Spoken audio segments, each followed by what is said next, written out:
और ये चौड़ा रास्ता है। और चौड़ा रास्ता अक्सर यहाँ पे सुबह के टाइम चाय और नाश्ता करने के लिए लोगों का जमावड़ा होता है, जो जयपुर के हर क्षेत्र से यहाँ पे लोग आते हैं। यहाँ हम लोग आज चुनावी बात करेंगे, चर्चा करेंगे। आइए।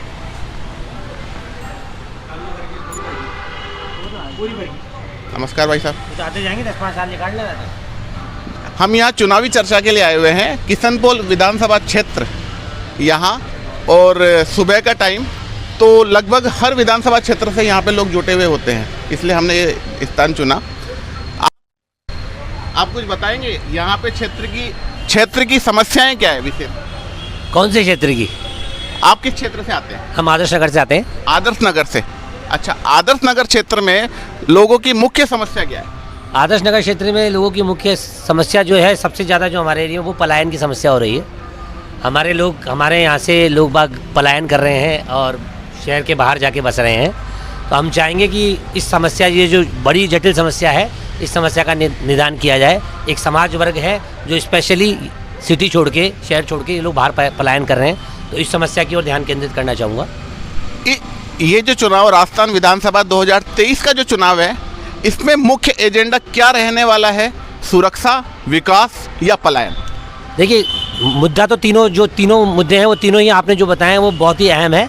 लेकिन सबसे बड़ा मुद्दा अभी जो इस चुनाव में जो रहेगा हमारे हिसाब से, वो पलायन का है। हम चाहेंगे कि यहाँ से हमारे जो शहरी क्षेत्र है आदर्श नगर का, जो जैसे आप ले लीजिए सूरज पुल गेट का, रघुनाथ कॉलोनी का, यहाँ से जो बाहरी तत्व जो है, कुछ एक विशेष वर्ग है जिसके कारण की अराजकता काफ़ी ज़्यादा क्रिएट हो रही है यहाँ पे। तो हम चाहेंगे एक प्रशासन से कि लोगों में जो एक थोड़ा सा भय का माहौल है, वो माहौल से निकल के उनको सुरक्षा मिले।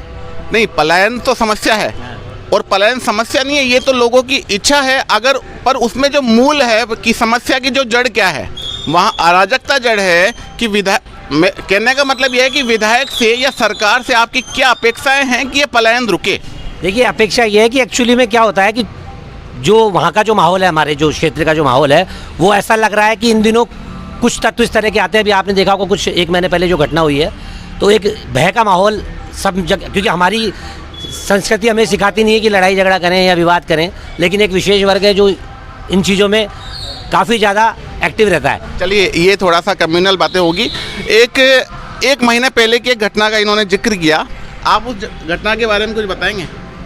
विष्णु जी को, अरे माना को 1 महीने पहले जो घटना हुई, वो एक हादसा था भाई साहब, घटना नहीं कहेंगे उसको।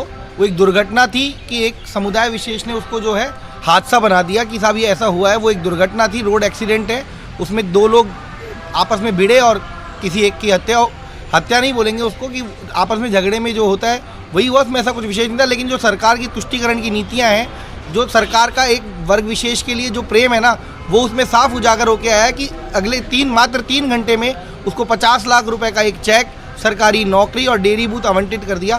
ऐसा कोई पहली बार तो हुआ नहीं है यहाँ पर, ऐसे कई हत्याकांड हुए हैं। दुर्घटनाएं भी होती है, लोग हताहत भी होते हैं, पर इनका कहना है कि 2 घंटे के अल्प का समय में 50 लाख रुपए, डेयरी बूथ और एक सरकारी नौकरी दिया जाना एक तुष्टीकरण की नीति है। आप ये बताएंगे कि ये तुष्टीकरण की नीति का प्रभाव जयपुर की सारी सीटों पे पड़ने वाला है या केवल किसी विशेष सीट पर पड़ने वाला है? भाई साहब, जयपुर की सारी सीटों, जयपुर ही नहीं बल्कि राजस्थान की सभी सीटों पर इसका प्रभाव देखने को मिलेगा। और विशेषकर जो हमारे जयपुर की 3 सीटें हैं, आदर्श नगर, हवा महल और किशनपोल, इन तीनों सीटों पर बहुत विशेष आपको ये देखने को मिलेगा। और यहाँ हर व्यक्ति इस चीज़ से परेशान है। बहुत मतलब अब तो अति हो गई है इन चीज़ों की, कि एक छोटी सी बात होती है उसको बवंडर बना दिया जाता है, भीड़ इकट्ठी की जाती है, लोगों को डराया धमकाया जा रहा है। आप सोचो, यहाँ से लोगों को पलायन कराया जा रहा है, वहाँ पर ज़बरदस्ती जो है वो आते हैं, हंगामा करते हैं। एक मैं बीच में टोकना चाहूँगा, आप कौन से विधानसभा क्षेत्र से आते हैं? आदर्श नगर विधानसभा क्षेत्र। आप आदर्श नगर विधानसभा क्षेत्र से आते हैं। ये घटना घटी है अपने हवा महल विधानसभा क्षेत्र में। अच्छा, हवा महल विधानसभा क्षेत्र में घटना घटी है। आदर्श नगर विधानसभा क्षेत्र में लोगों में आक्रोश है, और आप कुछ कहना चाहेंगे घटना के लिए? सर, मैं ये कहना चाहूँगा कि ये जो घटना हुई है, पहले आपका नाम बताइए। सर, मेरा नाम है सुबोध शर्मा। आपका करते और मैं ड्राई फ्रूट किराने का काम करता हूँ। किस विधानसभा क्षेत्र से आप आते हैं? किशनपोल विधानसभा क्षेत्र से। आप किशनपोल विधानसभा क्षेत्र से आते हैं। क्षेत्र की कुछ समस्याएं हैं या कुछ विशेष बातें जिसके कारण जो सबसे बड़ा एजेंडा रहने वाला इस इलेक्शन में, या यूँ कहें कि चुनाव में मतदान करते समय मतदाता किन बातों का विशेष यहाँ ध्यान रहने वाला है, क्योंकि हमने ये देखा है पूरे राजस्थान में आवाज़ भारत की टीम काम कर रही है। हर क्षेत्र की अलग समस्याएं होती है। जब आप कहीं शेखावटी साइड जाते हैं तो वहाँ जातिगत वोट भी पड़ते हैं। जब आप नागौर की तरफ जाते हैं तो वहाँ कई जातिगत फैक्टर्स काम करते हैं, कहीं इस तरह के समस्याओं वाले फैक्टर काम करते हैं, कहीं विकास का फैक्टर काम करता है। पर इस क्षेत्र में सबसे विकास भी कुछ हुआ है या केवल यही चुनावी एजेंडे रहने वाला है? नहीं, विकास तो हुआ है, लेकिन क्या है, मैं अपने दोनों भाई हैं, इन्होंने जैसा कहा कि कुछ विशेष वर्ग के लिए, तो उससे मैं भी बहुत कुछ सहमत हूँ।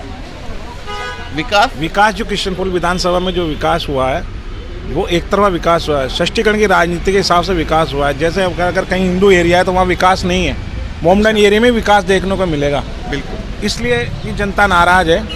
और सबसे मेन चीज़ ये कि पुष्टिकरण की राजनीति, जैसे अभी वो हत्याकांड हुआ, दुर्घटना का उसको रूप दे दिया, हत्याकांड का रूप दे दिया।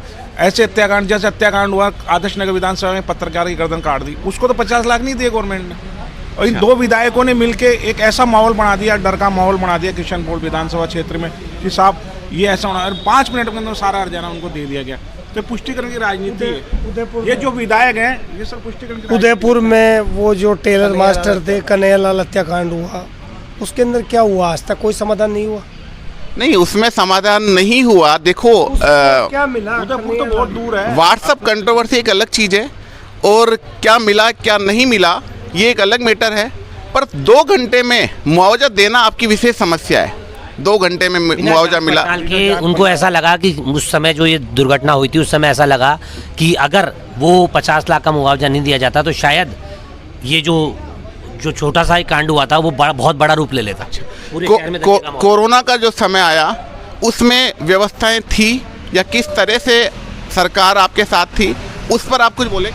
कोरोना में भी भाई साहब जो हमारे दोनों विधानसभा क्षेत्र हैं, आदर्श नगर और किशनपोल, उसकी स्थिति ये देखिए भाई साहब, मतलब जो राशन किट बचे, अगर सरकार की कोई व्यवस्था नहीं थी उसमें, सरकार का जितना भी राशन और जो भी चीज़ बटी है वो सब भाई एक विशेष वर्ग के लिए व्यवस्थाएं थी। मैं भाई साहब आपको ध्यान दिलाना चाहूँगा कि चलिए देखिए, हर क्षेत्र की अलग समस्याएं होती है और मतदाता तो बोलेगा। 5 साल का ये चुनावी महोत्सव है और हम